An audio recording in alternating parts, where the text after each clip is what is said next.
सुधार नहीं, नहीं वो पत्थर है जिसमें स्वदेश का प्यार नहीं, जिसमें स्वदेश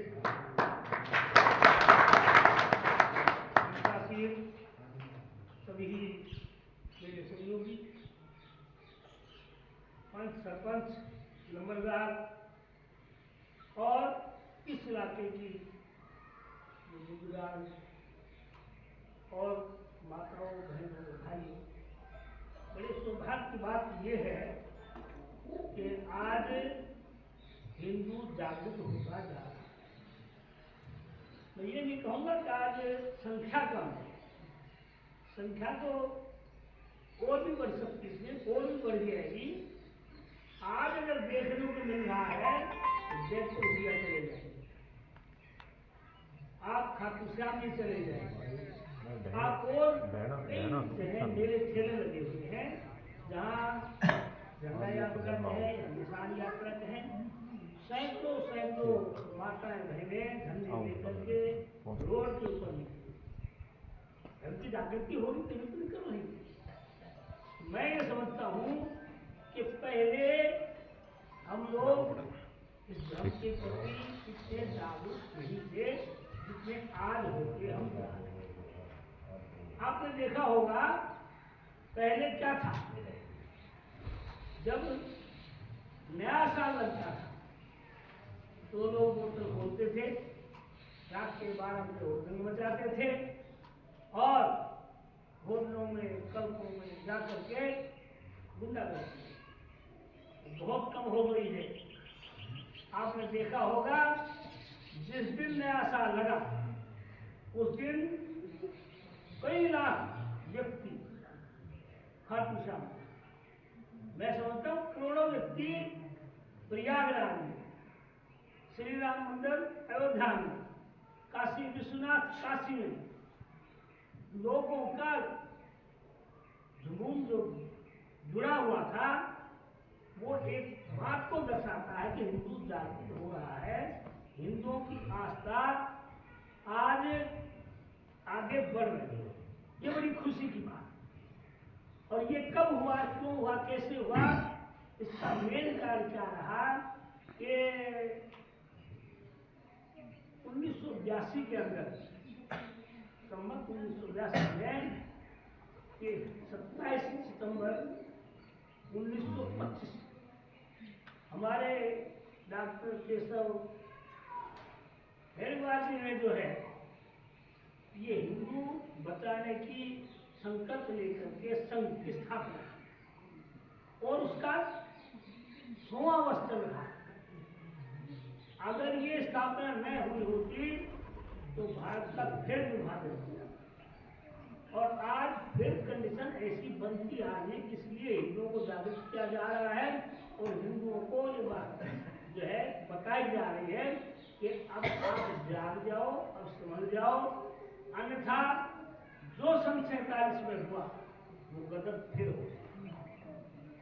कारण क्या है, 1400 वर्ष पहले कोई समुदाय नहीं, कोई दूसरा धर्म नहीं था, सनातन धर्म था। और उसके बाद में आज मेरे हिसाब से 45 देश मुस्लिम बने और 1925 में कोई ईसाई नहीं था, सब मुस्लिम।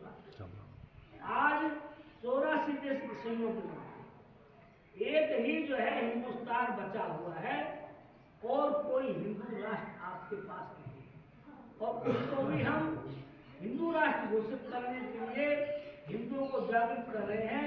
अगर हिंदू नहीं जागे तो मैं समझता हूँ जो आज 20% उन लोगों की आबादी बढ़ रही है, अगर कल को 40% वो बन गई तो आप अल्पसंख्यक हो जाएंगे और ये जो है गजवे हिंद का जो मुस्लिम नारा लगा रहे हैं वो नारा सार्थक हो जाएगा और हमको इस देश छोड़ के भागना पड़ेगा।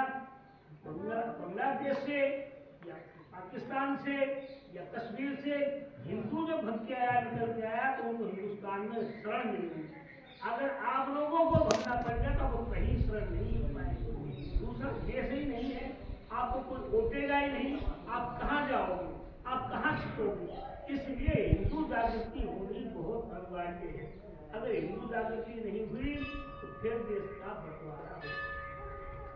ये स्कीम चली हुई है, ये फंडा जो है दूसरे देशों से आपको यहाँ फंडिंग होती है, पैसा आता है और वो लव जिहाद कराते हैं, धर्मांतरण कराते हैं और आप लोगों को पैदा करके घुसना करके लोग दे करके लालच दे करके हमारी बेटियों को लव जिहाद में फंसा करके दूसरे देशों में भेज देते हैं या उनको जो है मुसलमान बना देते हैं और बच्चा पैदा करने की मशीन बना देते हैं।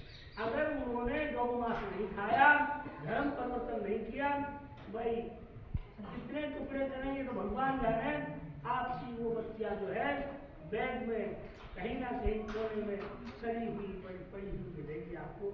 ऐसी कंडीशन इस हिंदुस्तान की होती है। मैं हिंदू संस्कृति का इसलिए प्रचार करना चाहता हूँ, इसलिए हिंदुओं को जगाना चाहता हूँ कि हम लोग जो है आज नहीं समझे तो बहुत बुरी हालात हो गए।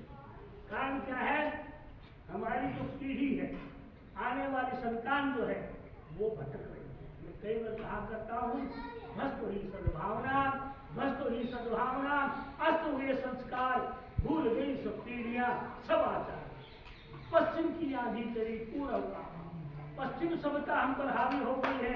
पश्चिम की आंधी चली पूर्व का नगर में सभ्यता हो गई, ऐसा हुआ नहीं। अपराधों की आंधी, अपराधों की आंधी किस हद तक हो जाएगी, इस आंधी में स्वदेश की संस्कृति मिल जाएगी। ऐ समाज के पहरेदारों, रोको इस तूफान को, 50 को भी बचा लो इस भटकी हुई युवा संतान को। भटकी आप युवा संतान भटक रही है, शराब के नशे के अंदर डूब रही है, जुए सट्टे में डूब रही है, वो चर्च पीते हैं, गांजा पीते हैं। हमारा समाज गर्द की तरफ जा रहा है और सारा खेल वहाँ के लोग कर रहे हैं। वो चर्च जाते हैं, हमारे